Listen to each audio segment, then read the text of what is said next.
The day humans skipped the talks, the universe felt their power.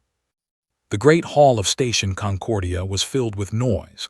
Hundreds of alien diplomats talked and argued and made deals in corners. The ceiling rose so high that clouds sometimes formed near the top. Light came from floating orbs that drifted like lazy fish through the air. This was the heart of galactic civilization. This was where wars ended and peace began. Ambassador of the Dominion walked to his seat with confidence. His gray skin was smooth and his 4 eyes moved independently, watching everything at once. They were proud warriors. They had conquered 12 systems before joining the Galactic Council. They bowed to no one. Today was supposed to be simple. The humans wanted to negotiate about some mining rights in a distant sector. They had already taken what they wanted from that region. This meeting was just a formality. The humans would complain. They would pretend to listen. Nothing would change. Looked at the empty seats across the chamber. The human delegation had not arrived yet. He checked the time. The session was scheduled to begin in moments. Perhaps they are delayed, said Arbiter, the ancient creature who managed these proceedings. Belonged to a species so old that no one remembered their original name. They were simply called the Arbiters now. Perhaps they are afraid, replied. Several officers behind him laughed. The great bell rang. The session officially began. Still the human seats remained empty. Arbiter activated the communication systems. He tried to reach the human embassy on the station. No response. He tried their ships in orbit. Silence. He tried there through the quantum relay network. Nothing. This is unusual, said slowly. In 200 years of membership, humanity has never missed a council session. Leaned back in his chair. Then let us proceed without them. They have clearly surrendered their position. Murmurs spread through the great hall. Other species watched with curious eyes. The delegation, small furry creatures known for their nervous energy, whispered rapidly among themselves. The crystalline collective, beings of living stone, remained perfectly still, but their inner lights flickered with interest. We should wait, said Ambassador of the Historians. She was old even by the standards of her long-lived species. Her scaled face showed patience carved by centuries. Something is wrong. Nothing is wrong, said. The humans have simply accepted reality. They cannot challenge our claim. Their fleet is small. Their technology is limited. They talk because talking is all they can do. This was common knowledge throughout the galaxy.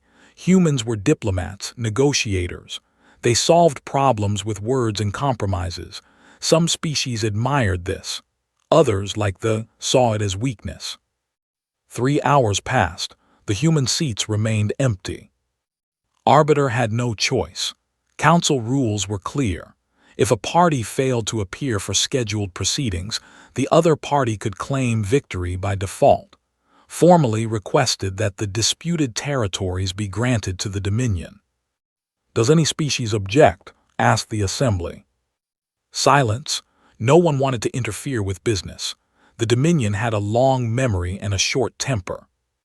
The motion passes, announced. The Expanse territories are hereby recognized as sovereign space. Stood and spread his 4 arms wide.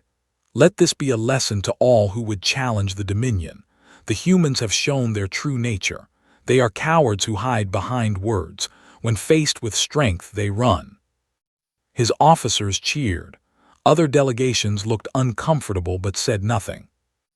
Ambassador of the remained in her seat long after others had left. She stared at the empty human chairs with ancient eyes that had seen empires rise and fall. A young aide approached her. Ambassador, the session has ended. Should we return to our quarters? Tell me, said quietly, what do you know of human history? The aide thought for a moment. They are a young species. They achieved space travel only 400 years ago. They joined the Council 2 centuries past. They are known for their diplomatic skills and their reluctance to engage in military conflict. And before they reached the stars. I do not know much about that period. nodded slowly. Few do. Few bother to study the histories of species they consider unimportant. She finally rose from her seat, her old joints protesting. Humans talk because they choose to talk. They negotiate because they prefer negotiation. But there was a time, young one, when they did not talk. There was a time when they solved their problems in other ways. What happened? They nearly destroyed themselves. Their weapons grew so powerful that they could have ended all life on their world. They stood at the edge of extinction and looked into the darkness, began walking toward the exit. They stepped back.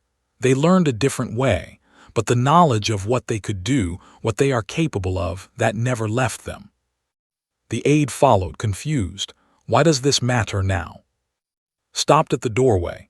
She looked back at the empty human seats one more time. Because in 200 years, humans have never missed a council session. They have endured insults and mockery. They have accepted unfair treaties. They have compromised when they did not need to.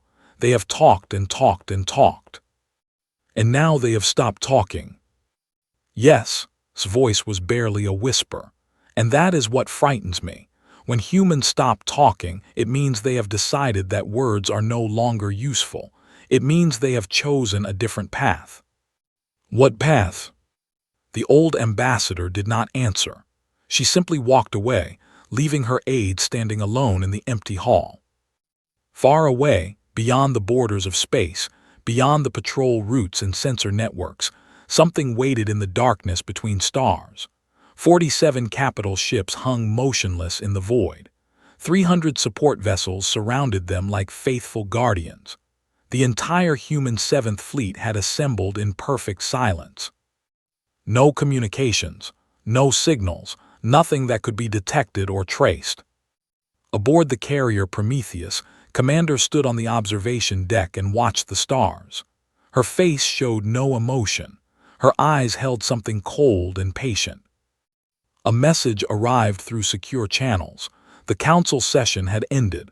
The had claimed their territories. Everything was proceeding according to plan.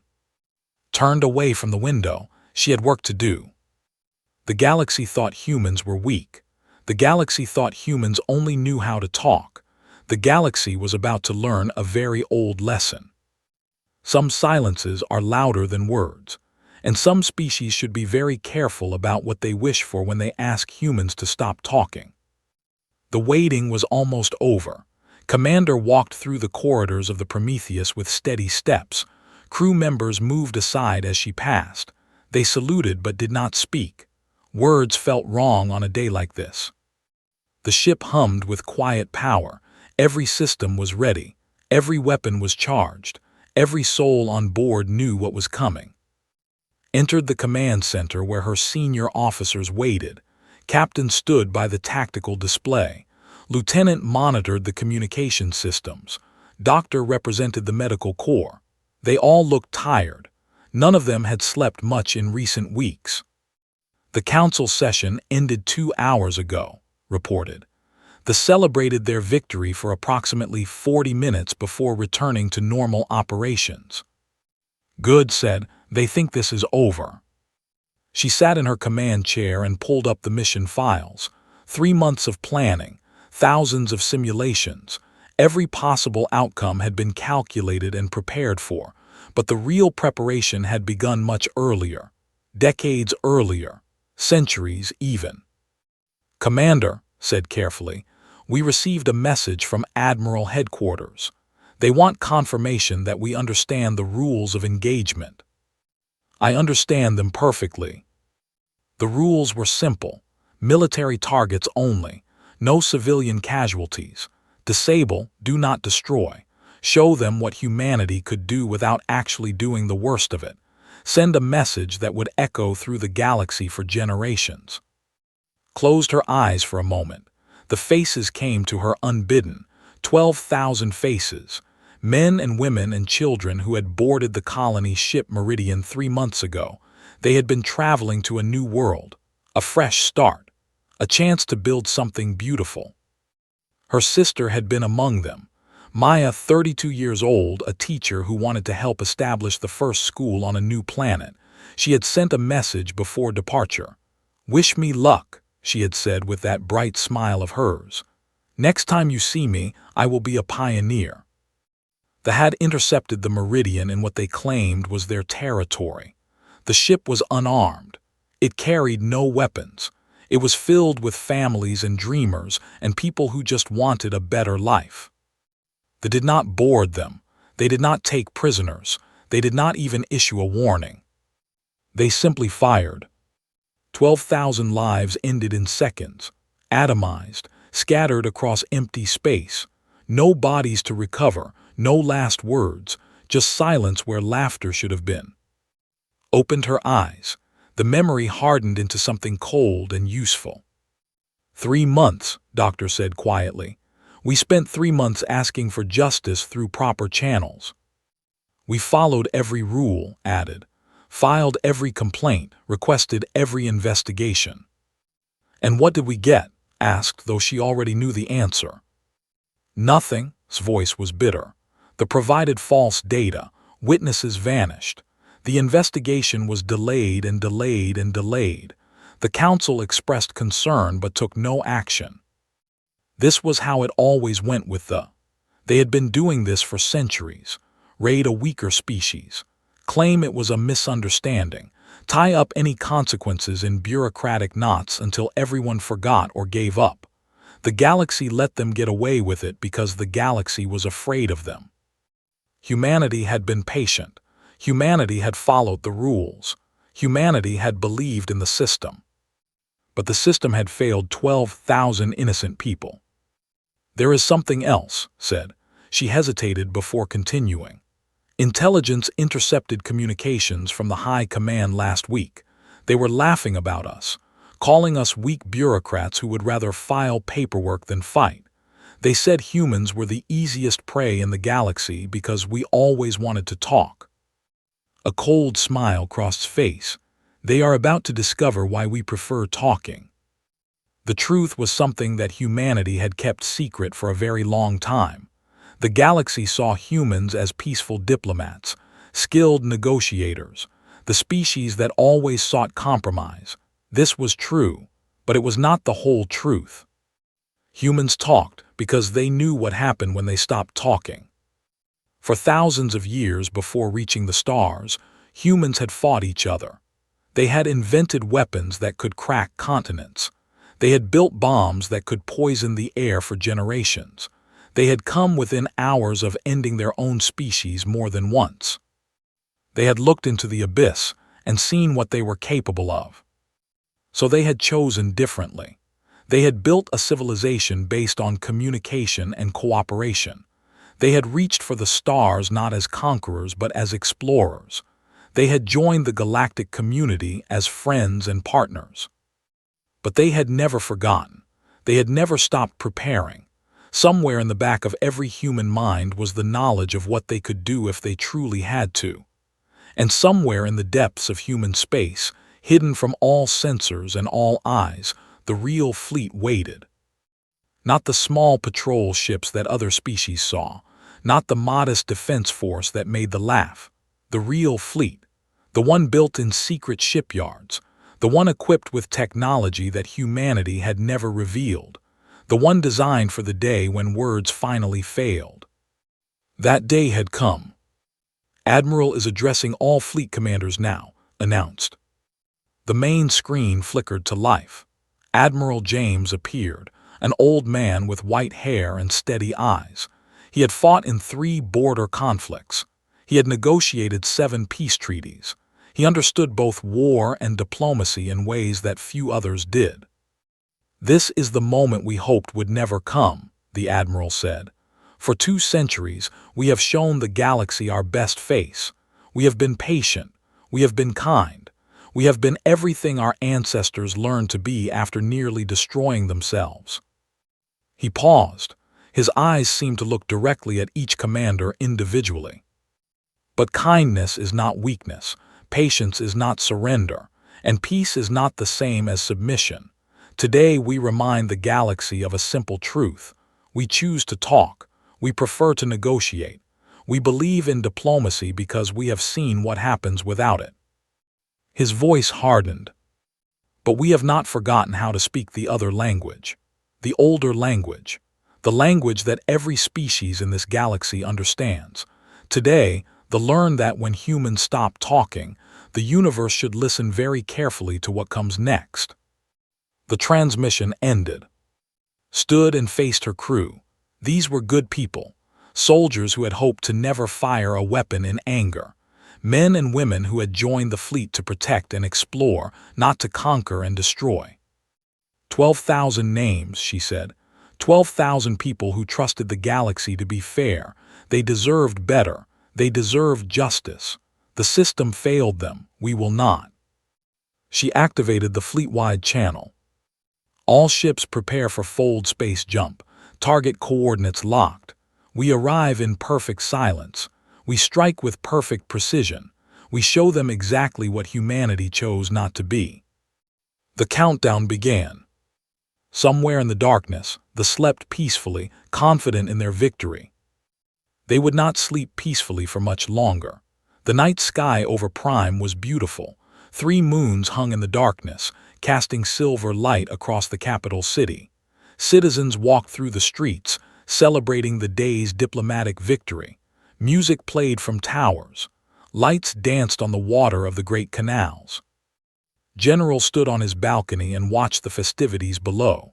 He had commanded the ship that destroyed the human colony vessel 3 months ago. He had received a medal for it. The High Command had praised his decisive action. Tonight, wine flowed in his honor. His communicator buzzed. An aide's voice came through, trembling slightly. "General, we are detecting unusual readings at the edge of the system." "What kind of readings?" "We are not sure. The sensors are showing gravitational distortions, but there are no ships in that sector." Sighed, probably just sensor ghosts. The detection grid was old and needed maintenance. Send a patrol to investigate. "Yes, General." He turned back to the celebration. Such a good night. The humans had proven themselves to be exactly what he always said they were, weak talkers who folded when faced with true power. Perhaps now the High Command would finally let him expand operations into other human territories. His communicator buzzed again, the same aide, but now the trembling was worse. "General, the patrol ships are not responding." "What do you mean?" They arrived at the coordinates. They reported seeing nothing unusual. Then their signals simply stopped.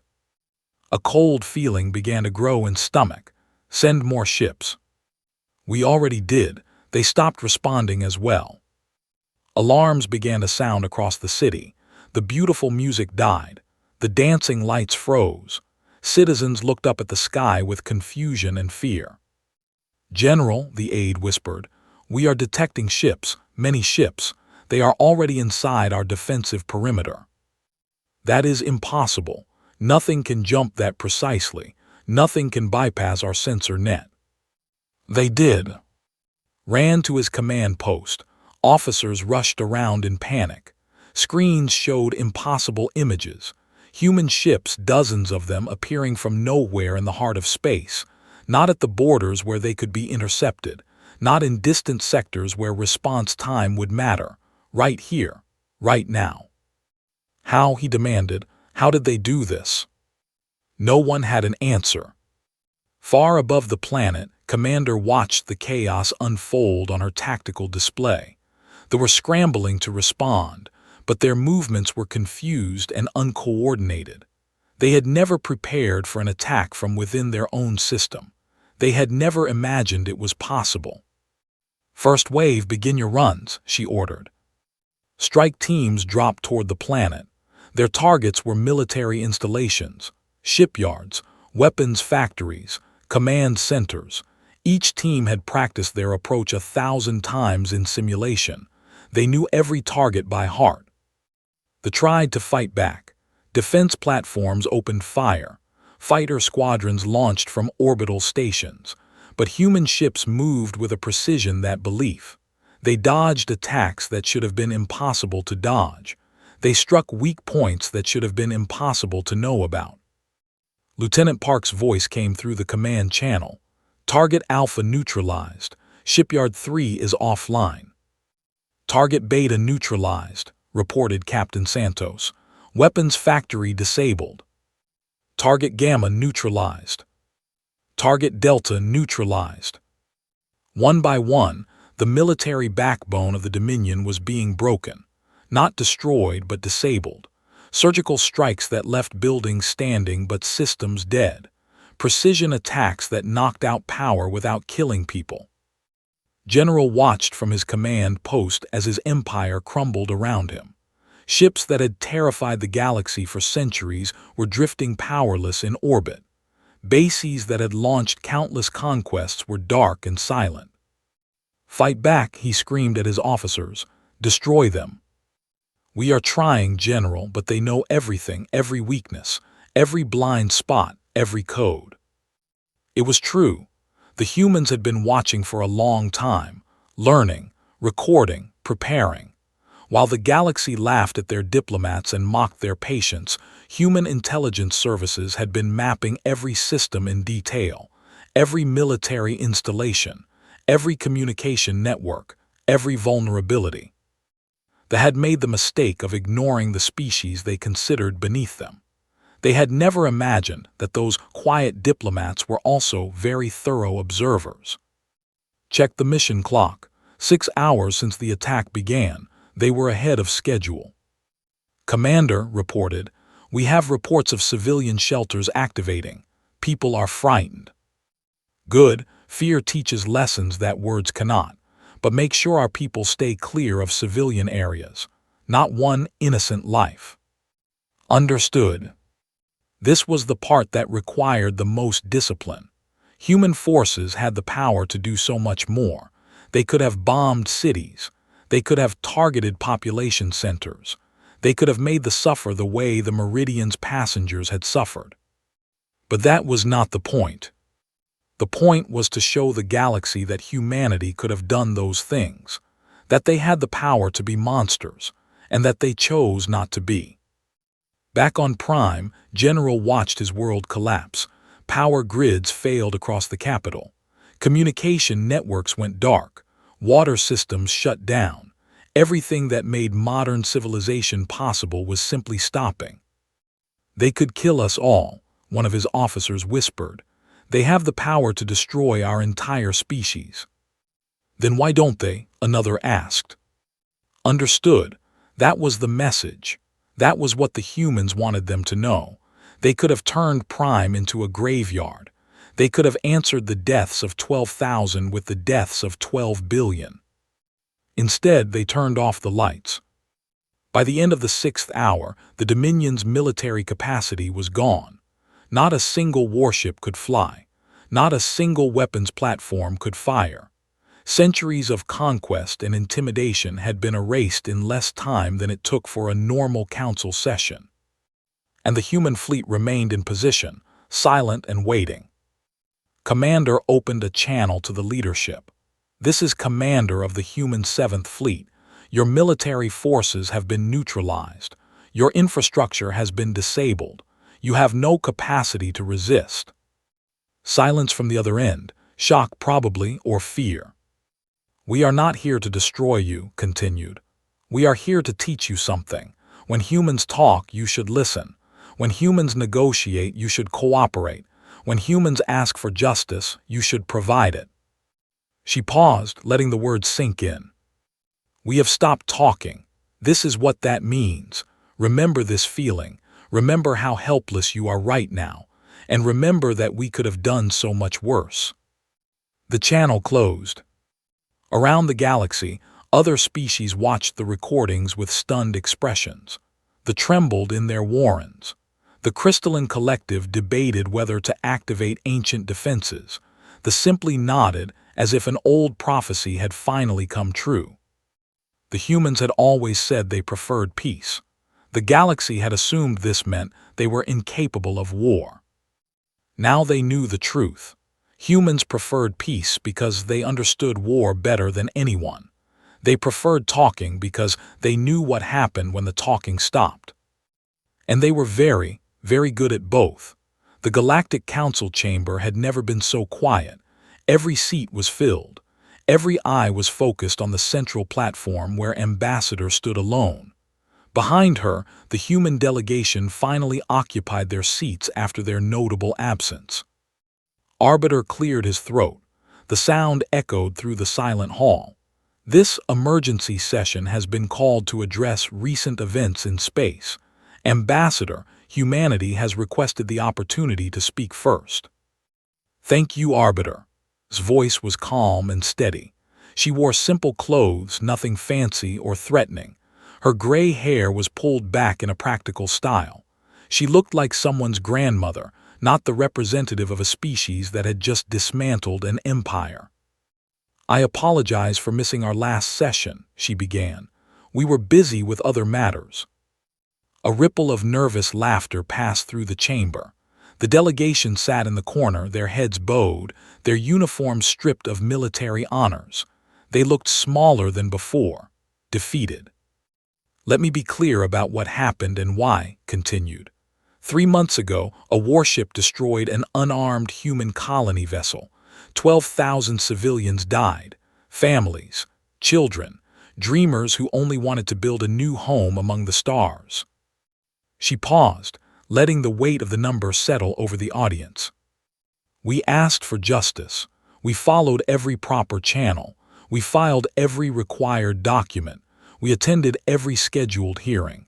We did everything that this council asks of its members. And we were ignored. Her voice remained calm, but something harder edged beneath the surface. The provided false evidence. Witnesses disappeared. The investigation was delayed so many times that we began to wonder if justice was possible at all within this system. We learned something important during those 3 months. We learned that the galaxy respects power more than principles. We learned that our reputation for diplomacy had become a reason to dismiss us rather than work with us. We learned that some species will only understand certain kinds of messages. She took a small device from her pocket and activated it. A holographic display appeared, showing the human fleet's operation against the strike after strike after strike, military targets falling silent, infrastructure going dark, an empire brought to its knees in 6 hours. No civilians were harmed, said.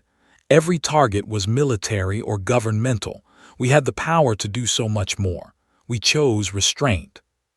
The High Commander stirred in his seat but said nothing. What could he say? His forces had been humiliated by a species he had spent decades mocking. Now, said, we will discuss what happens next. She produced a small data chip and held it up. On this chip are 12,000 names, every person who died on the Meridian, every life that they extinguished without warning or mercy. We have one demand before any negotiations can begin. These names will be read aloud in this chamber. Every species present will listen. Every name will be spoken and acknowledged. The delegation will remain silent throughout. Ambassador rose from his seat. This is humiliation. You cannot expect us to sit here while you sit down. His voice did not rise. It did not need to. The quiet command carried more weight than any shout could have. Your warships are powerless. Your military is broken. You have nothing to negotiate with except our willingness to be merciful. Sit down and listen to the names of the people your empire murdered. Said. Arbiter took the data chip. This is unusual, but given the circumstances, the Council will permit this request. Let the record show that these names are being entered into the permanent archives of galactic history. The reading began. Maya, age 32, teacher.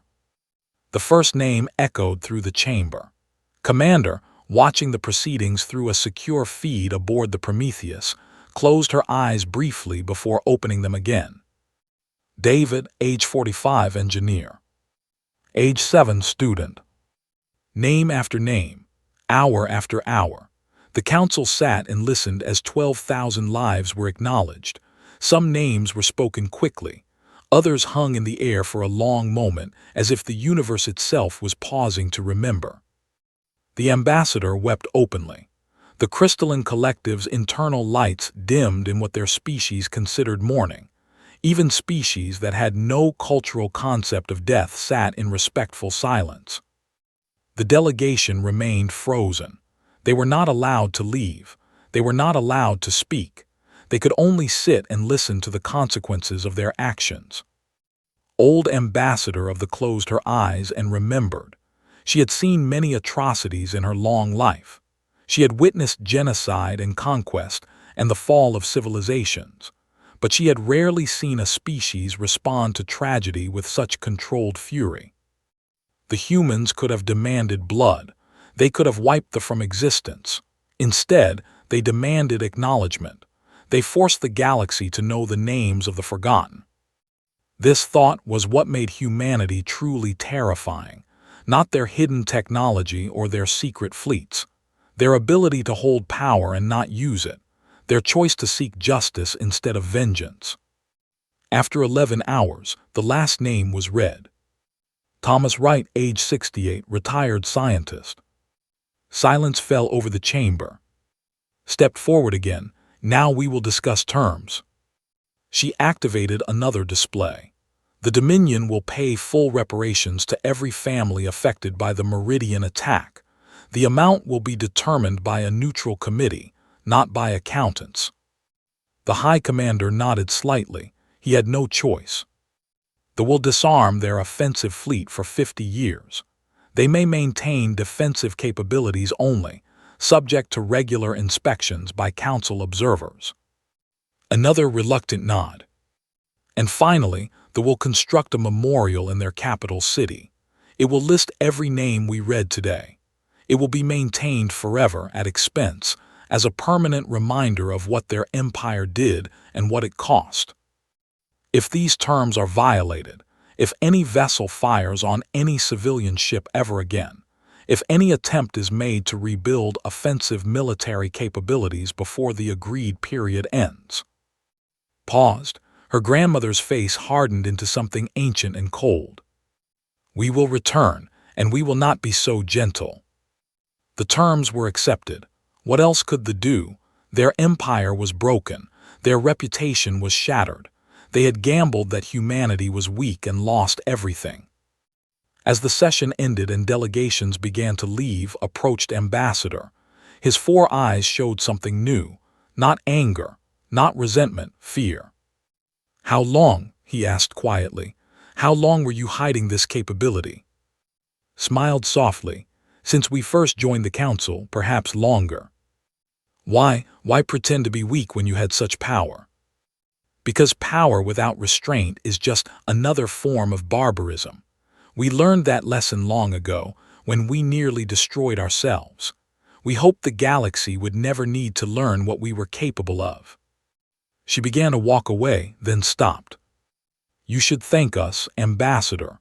We could have taught that lesson very differently. Watched her go. For the first time in his long career, he understood something fundamental about the strange species called humanity. They were not peaceful because they were weak. They were peaceful because they were strong enough to choose peace. And that made them the most dangerous species in the galaxy. 1 year later, the galaxy was a different place. The Dominion had collapsed into itself. Without their military power, the species they had conquered for centuries began to break away. Some demanded independence. Others wanted revenge. The High Command, once feared throughout known space, now spent their days negotiating for survival with peoples they had oppressed for generations.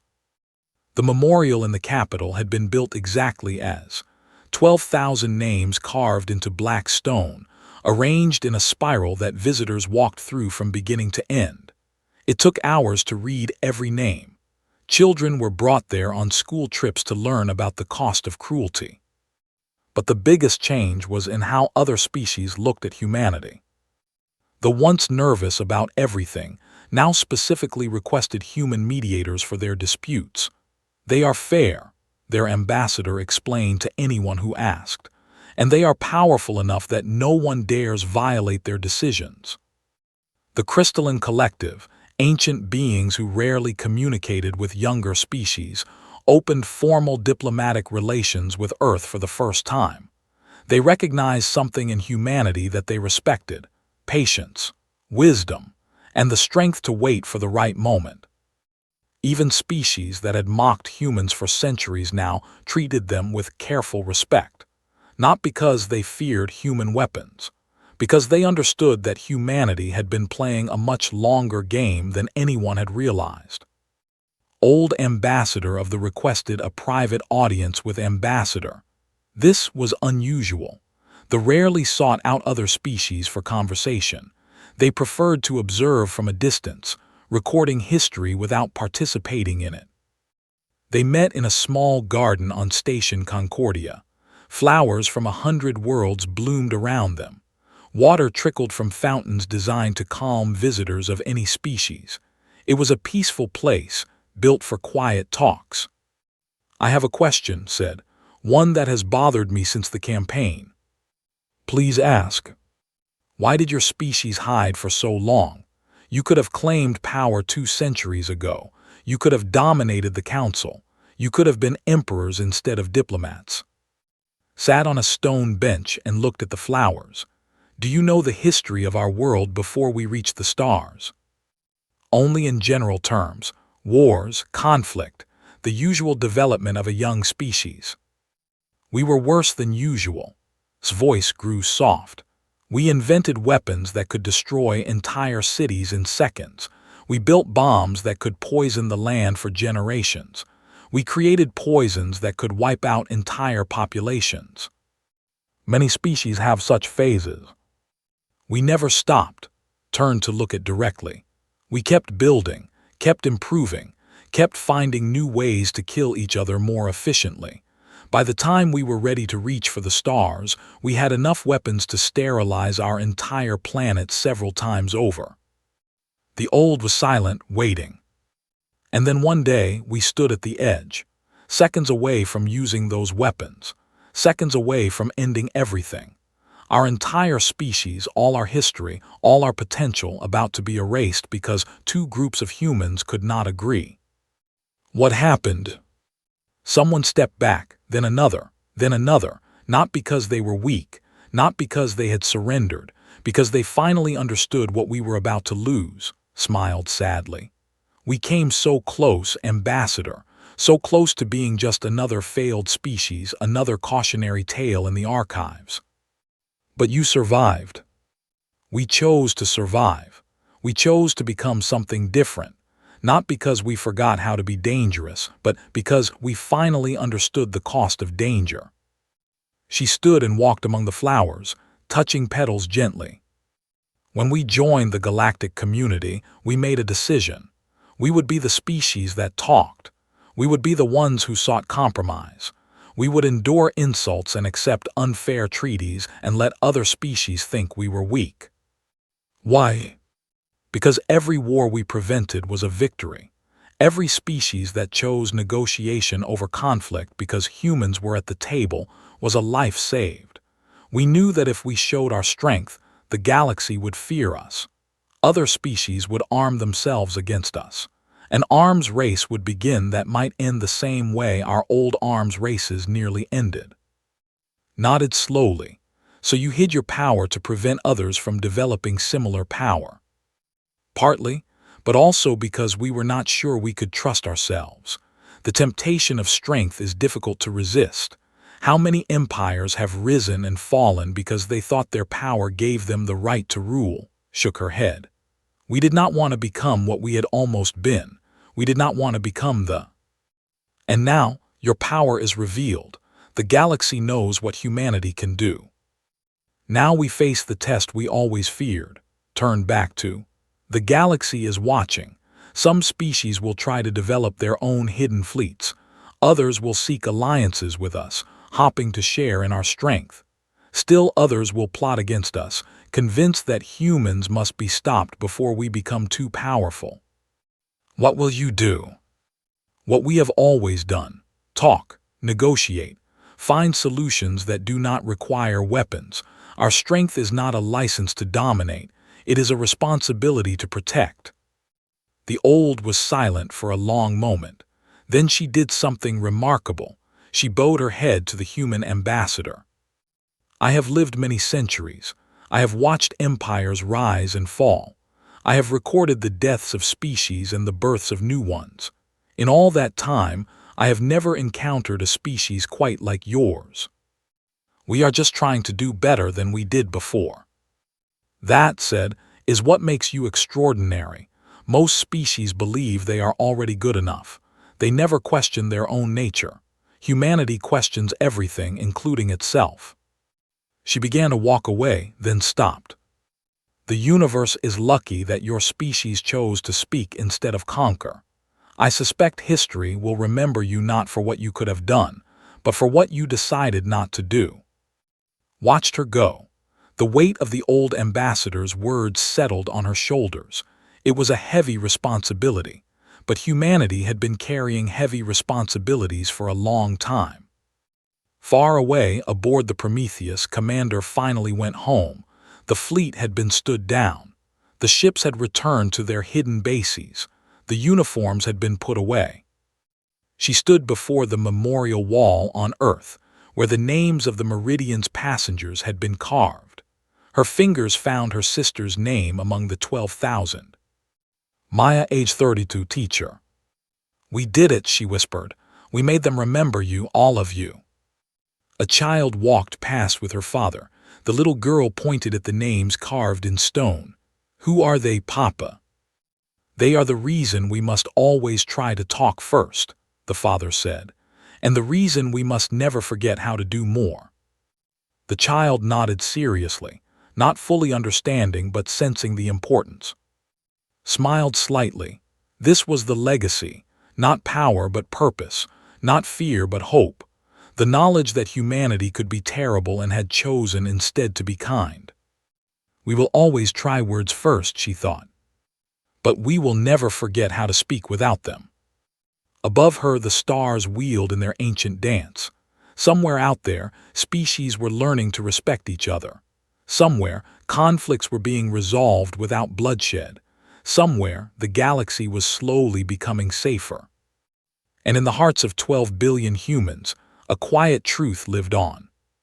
The day they stopped talking, the universe learned their power. But the power was never the point. The talking was. And humanity would keep talking for as long as the stars burned.